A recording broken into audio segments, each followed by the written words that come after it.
During the late night hours of January 24th, 1985, the Phoenix Fire Department responded to an arson fire in a warehouse. The building was a modern, one-story, 77,000 square foot, fully sprinklered warehouse divided into 3 separate occupancies. The fire occurred in the northern third of the building. This 23,000 square foot section contained a carpet company which was fully stocked with carpet and supplies. Firefighters arriving on the scene found a working interior fire with heavy smoke visible from the outside. 246 sprinkler heads had operated before the department arrived. The sprinklers contained but did not completely extinguish the fire. The fire continued to produce heavy smoke which filled the entire warehouse. The cooling effect of the sprinklers made it impossible to effectively ventilate the building, so interior visibility was virtually zero for the entire duration of the incident.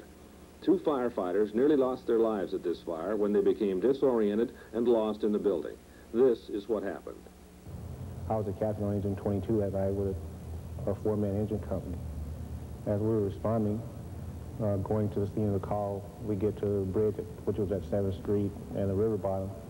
Upon approaching that bridge, I could see heavy smoke showing in an industrial park, and I knew right then that we were going to need additional manpower and help. Engine 22 alarm. Engine 22 go. I'll just work at the fire. Give me a second alarm assignment. Copy, I'll just work at the fire, giving you a second alarm assignment. Got to the building, I gave an on-scene report of a large working fire in a warehouse building, and that I would be command. Once approaching the building and getting off the truck, my firefighter and I put on our respirator protective equipment, including our SCBAs and face pieces, because we were relatively close to the building at that time. Upon entry first, we didn't encounter any smoke or anything. It was pretty clear inside the building. As we made our way through a little office, through a little hallway, we approached the door, which led into the warehouse. As we opened up to the warehouse door, well, I noticed that there was quite a bit of smoke in the building at that time. Upon going ahead and taking the line inside, and the smoke, as soon as I stepped in, I noticed that I started getting wet. Right then, that told me that we had a sprinkler system which was relatively active inside on that fire. And as we progressed pulling the line on, we stretched the line as far as possible.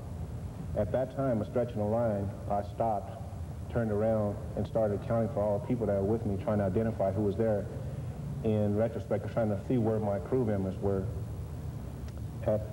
At the end of the line, which I identified the crew members were my brother, which was on the Rider 22, firefighter Melvin Burke from Engine 6, firefighter Gary Teagas, and firefighter Tim Gallagher from Rescue 22. At that time, the line stopped. Upon thinking that and knowing that I had a sprinkler system going, I felt a little comfortable. It wasn't much heat. It was cool. It was relatively cool inside the building. All there was smoke. So I made a decision to go and check for extension. One thing happened there that really jogged my mind. We had given good fire reports as far as all clears, which was saying that we didn't find anybody inside the building trapped or anything, and under control, which was stating that we had a fire relatively handled for what we had inside. At that time, myself and firefighter Melvin Burke left the hose line, which told the rest of the firefighters to remain there at the hose line until we came back, that we were going to go check for extension to other parts of the building, that we will be back to meet them there. As we made our way through, we stumbled and fell over numerous items, so many things I couldn't remember.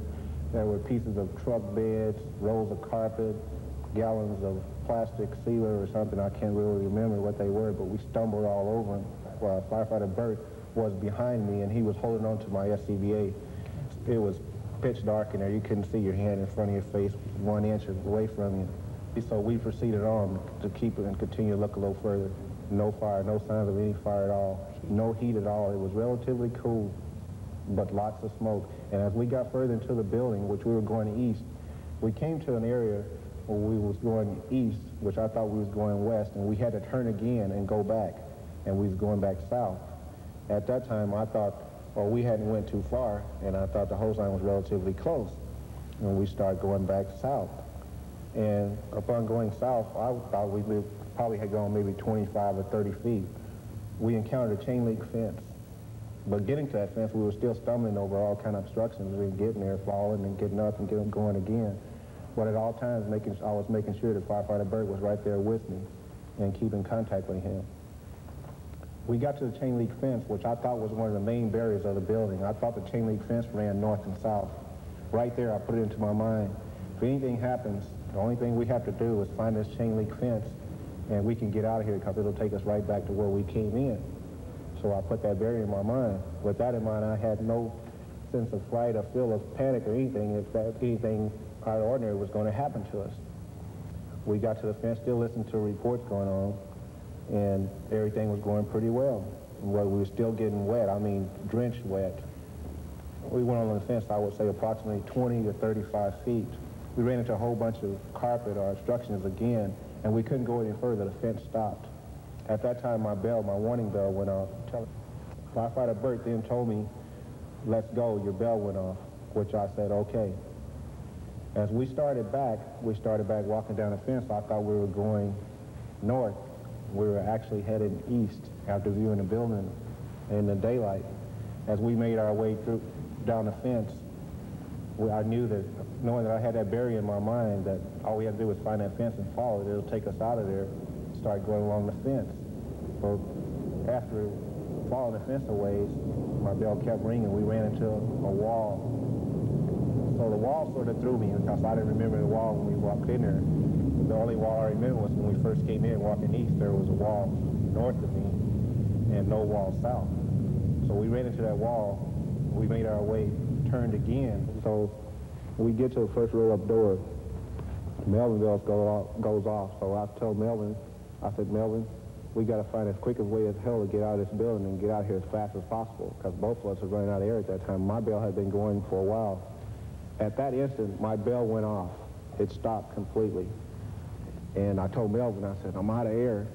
And I said, what I did was unhooked my breathing apparatus hose, which is hooked onto a regulator, stuck it inside my coat, which I'd been taught in training how to do that, to breathe the air, the oxygen I had trapped inside my coat. But since we had found the first roll-up door, we thought we had it made. So we took our flashlights, we found the latches, we figured they had latches on them. They was looking like garage doors. So we found the latches, unlocked them, and we were relatively calm. All we had to do was pick that door up and roll it up and jump out of the building. We were home free. At that time, we unlatched it, we reached down and picked the door up. We couldn't budge it. Couldn't budge it. So immediately I took my flashlight, shined it down at the base of the door. At that time, I saw a long steel spike. I said to myself, "Oh man, they got a damn carpet spike wedged into the door on a forklift." So I told Melvin, I said, "Melvin, we can't move this door. They got a carpet spike wedged into the bottom of it." So we moved on. Once we got to that second door, I was getting pretty disoriented from the smoke that I was started sucking because the smoke had started coming up. It was getting heavier and heavier.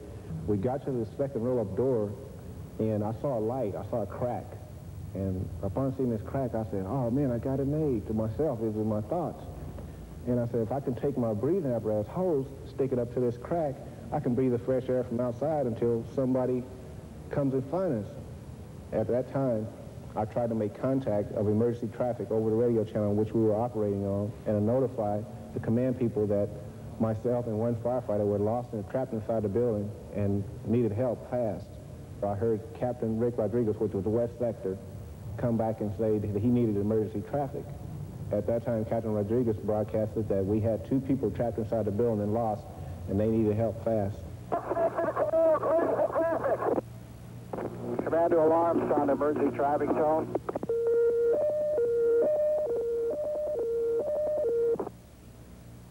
Unit reporting emergency traffic, go ahead. Man missing. Inside the building someplace. He's calling for help. He does have portable radio. Man, copy. We got a man separated from his crew and lost in the building. Do you have an idea of location? We got to the second roll-up door, and like I said, I found the crack and thought I could suck some air from outside and supply it there. Stuck my hose up there. It didn't work. So at that time, I told firefighter Melvin, "I'm out of air. I'll wait here." I said, "You got some air left. I want you to go get help, and I'll wait right here by this door." I remember the 10P fire in which we lost a fellow firefighter, that there were some people trapped inside that building, a big building also. The way those people survived was they stayed near a door. That door opened to the outside. Those were my thoughts then. If I'm going to survive in this building, I got to stay near a door. I knelt down by the door on my knees, set my portable radio down, and my flashlight, which I kept at all time, and it was on, kept it right there and set them down on the floor, still listening to all the radio traffic. But like I said, by that time I was getting pretty disoriented, and I was pretty much going out of it. So as I knelt there, standing by the door, kneeling by the door there, looking out, I could see a light, very clearly I could see a light. And to this day yet, I still can't remember what type of light it was, but I can remember seeing a very clear light. So I said to myself, oh shit, I'm gonna get killed, I'm gonna die. And most of all, I'm gonna die of smoke inhalation in this building. And I just said, God, you know, why this? No heat, no fire, just smoke. And I still never got scared, and they're kneeling on my knees. My whole life just flashed past me. You know, like I said, it was all over. It was very easy. It wasn't painful. All I thought about was everything was all over. You know, no more friends, no more family. It was just the end. And that was the last thing I remember. Go ladder 4. We need a man left on the east side of the building. The man down, we've located him. Command copy. You've located the man down. You've got him out of the building? We're almost out of the building now. Command copy. Command to Rescue 3. Rescue 3's on it.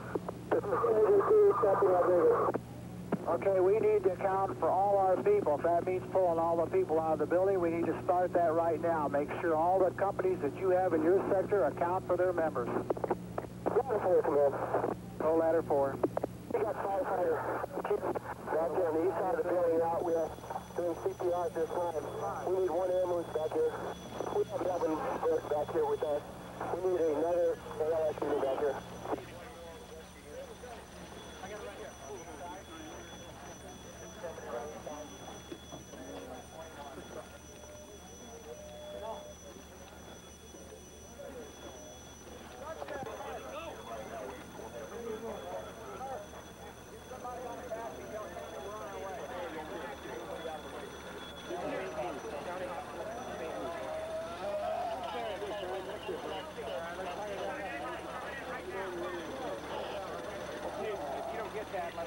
Yeah. Load them up and go.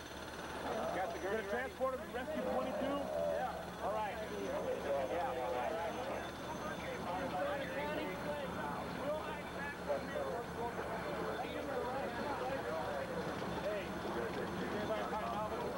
Out of the way, Larry. One man, hold on to the two. You ready? Move out of the way, Larry. Got it there. We're only at the end of the chest, so we're going to lose.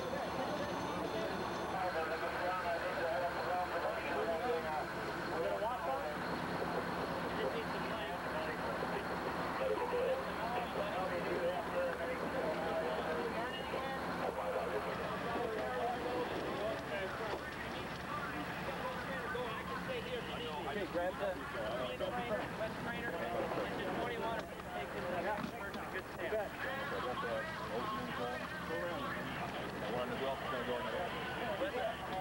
West Trainer. West Trainer there? Yes. Okay. You got a monitor on it, right? Hey, utility truck!